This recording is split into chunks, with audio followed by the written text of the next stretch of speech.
Pledge of Allegiance.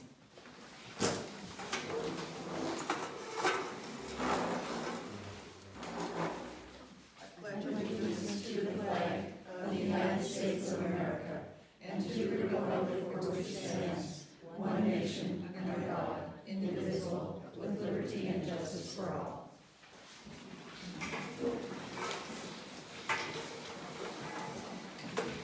Council, you have the July 26, 2022 regular meeting minutes. Any corrections?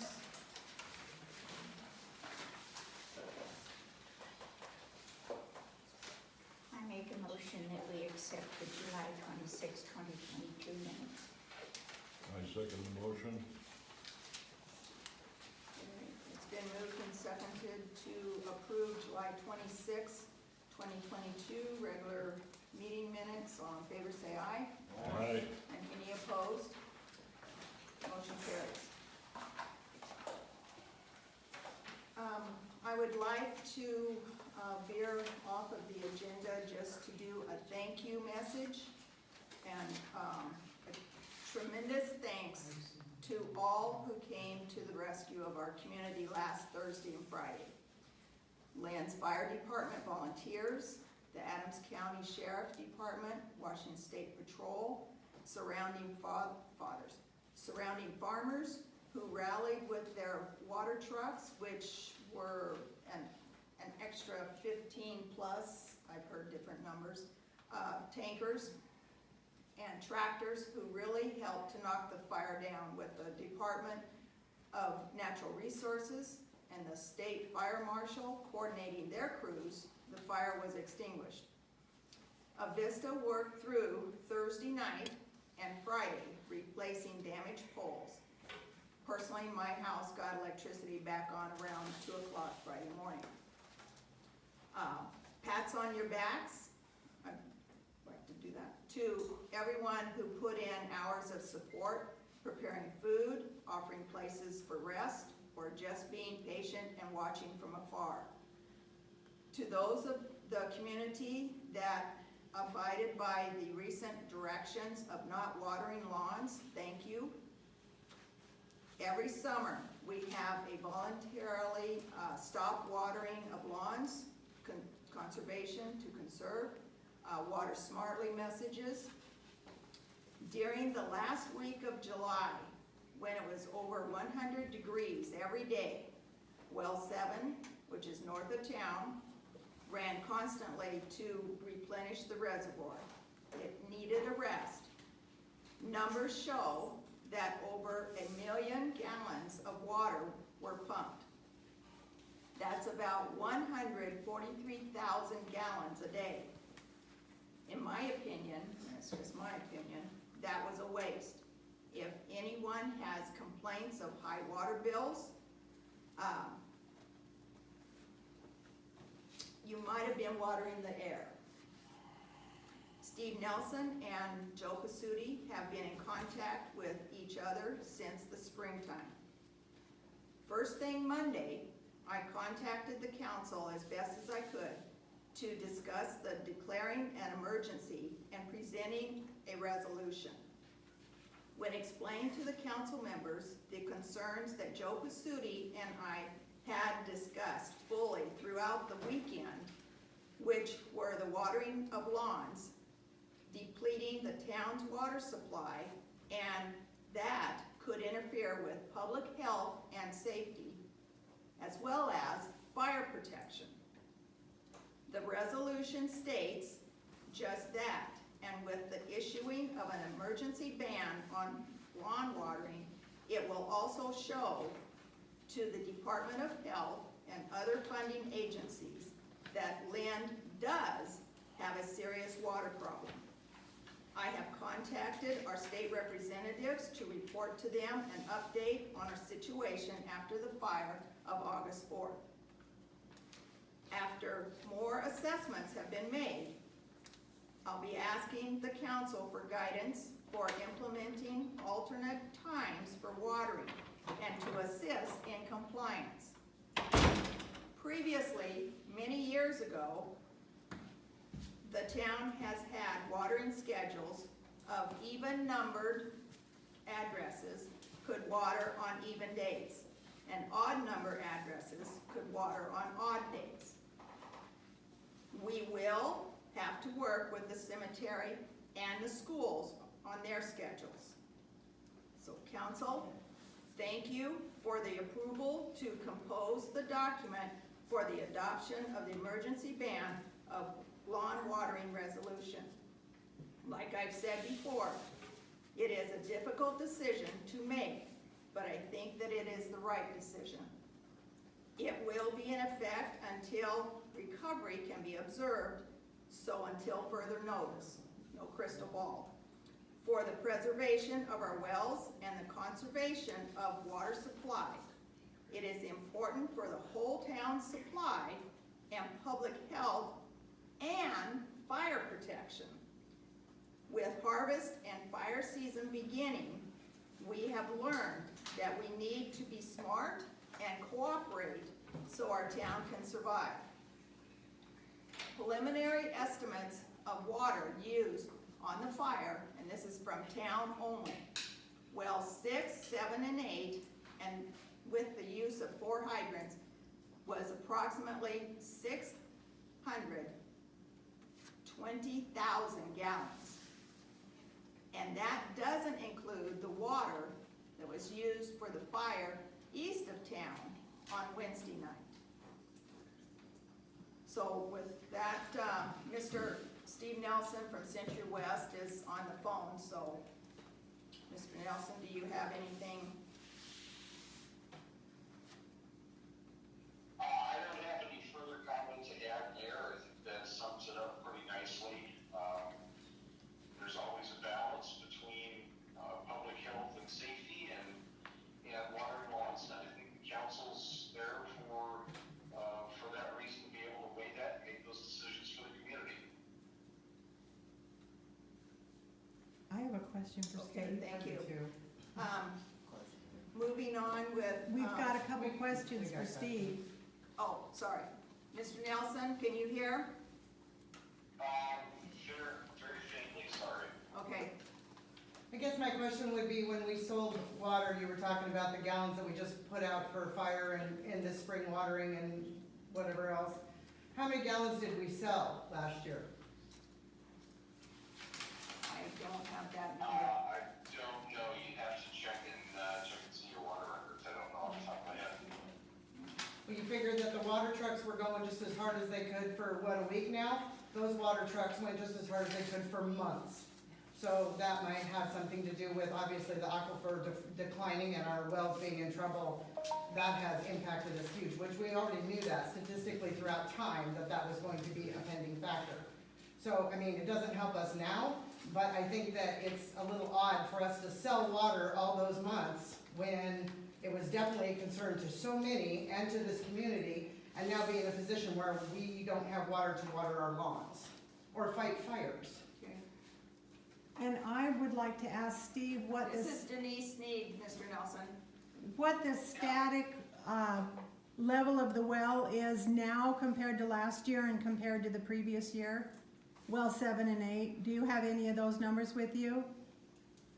I don't know what well 8 is, but I do know in my conversations with Joe, and even before the fire this weekend, actually for the last couple of months, we've been in correspondence with the Department of Health about the declining aquifer. And it's not just the town of Lynn. There are other communities, most of the communities that draw out of the same aquifer that you all are withdrawing from are seeing declining aquifer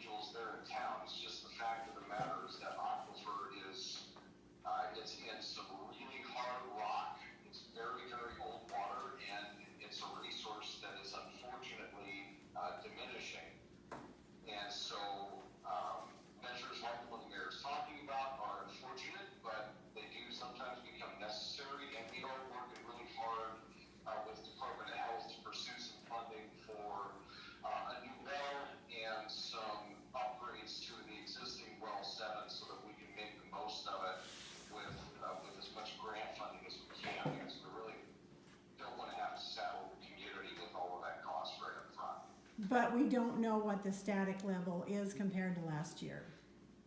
So you don't know if the level is lower than last year's was. No, The level of well 7 is lower, I believe it's been lower this year than last year, and it's continually gotten lower. I'd like to see those Cheryl? numbers. My question is, what wells are low? Is it 7, 8, and 6? Is that what you said? we have well 6, which is by the swimming pool. Yeah. We have well 7, which is up there, Yeah, yeah. and then well 8 is on the south side. How many wells do we have? We've got those 3. Isn't there one over on the flat over there? It is, but there is no pump, there is no motor. That's what got stolen. So we can't pump water out of that one, No, because that's our better well, I think, isn't it? I don't think that it is as deep. I know one thing, it's warm. Yes, sir. Can we get the reports that were requested available to the town people? Did you get that bill down? Can we get the reports? No, what was asked, the static. Yes. Yeah, everybody wants to know, would like to And the know, and I static had that levels. question Whoa, myself. whoa, one person at a time, Where Bruce. we're at. Yeah, Well, I'm just saying. okay. Yes. What was your name, sir? Me? Tim Yes. Rich, I'm sorry? Tim Rich. Kim Rich, I'm sorry. So is that the static well levels from last year and this year? Yes, static levels it was. Last year and this year. Yes, ma'am. So with all this information, how soon do you think we'll be able to see a resolve? Or is there a projected timeline that we're looking towards if we get these numbers and report it to the state and hopefully get the funding? There is no timeline crystal ball, so I can't answer that. I'm meeting with FEMA and the other agencies later this week, so. Okay. Would Steve know approximately, has he been in this type of situation before, or? Mr. Nelson, do you have a timeline that's possible to Yeah. solve? Okay, so there's I've got 2 answers for you. I have from Joe Basutti an email that he did send me, so I've got the static levels from 2022 back to 1980. So I can give those to you in a second. But the answer, the question that the citizen had about timing is a really good one, because there's 2 ways that you can go about it. There's a balance between how much grant funding you get and how quickly things happen. So if the town decided today that you just wanted to take out a loan of whatever kind because you don't have the money to drill a well or do a major set of improvements, and you wanted to pass that cost directly on to the ratepayers, if it's a new well, it's gonna be upwards of $1 million, because you've got to drill, 2,000 feet into the ground, and then put in a pump and controls and tie it into the system with pipes that are big enough to carry the water to the reservoirs. So you could do that very quickly. You could have that funding in place in a matter of 2 to 6 months, 2 being very, very fast, 6 being a little more reasonable, but it's gonna be a very, very heavy burden for individual ratepayers to carry. On the other side of things, which is what we're trying to do, is pursue USDA health and safety funding or an emergency community water assistance grant, which is why it's really important for the town to declare an emergency, because if we can get that level of funding, we can get much more grant, up to 75%. But the hard part with that is it's not guaranteed, and it's dependent on how much money the state and U.S. Department of Agriculture has. So it could be as quick as 6 to 8 months. It could also be as long as a year or even a year and a half. And if we need to go to the Department of Health first, it could be a year and a half to 2 years. So it really depends on how much grant money you want to use versus how much the community is able to put up. And that's kind of the balance we're working on. Okay, thank you. Yeah, absolutely. So, is there interest in the static level on well 7? 7 and 8 both. Go ahead, Mr. And Nelson. 6. Okay, so I've got, from Joe, there's 2 things. There's the static level and the flow.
tiny air bubbles.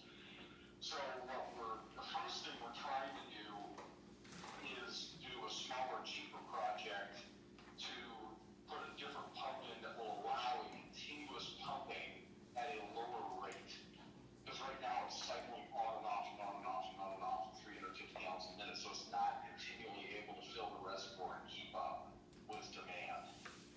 So we're gonna try and put in a pump that'll pump at like 200 gallons a minute and then be able to pump continuously. But the longer term solution is a new deeper well. And can we switch to well 8 for the town instead of using so much on well 7? Can't you switch percentages? They balance each other out, I think. Yeah, we have been able to use well 8, but part of the problem is that there's so much demand between where the well is and where the reservoir is on the far side of town. Because that well 8 is way down on the south side of town, and then the reservoir that you're trying, it fills the reservoir on the south side, but if you're trying to also fill the reservoir on the north side of town, by the time it runs through all those pipes and goes out everybody's spigots, especially when lawns are being watered and other things, it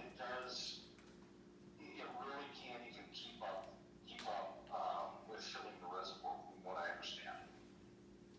Okay, Cheryl has another question. This is for Steve. Wouldn't it be cheaper to try and deepen the wells? To dig deeper into the same wells and just case them in and hit water lower?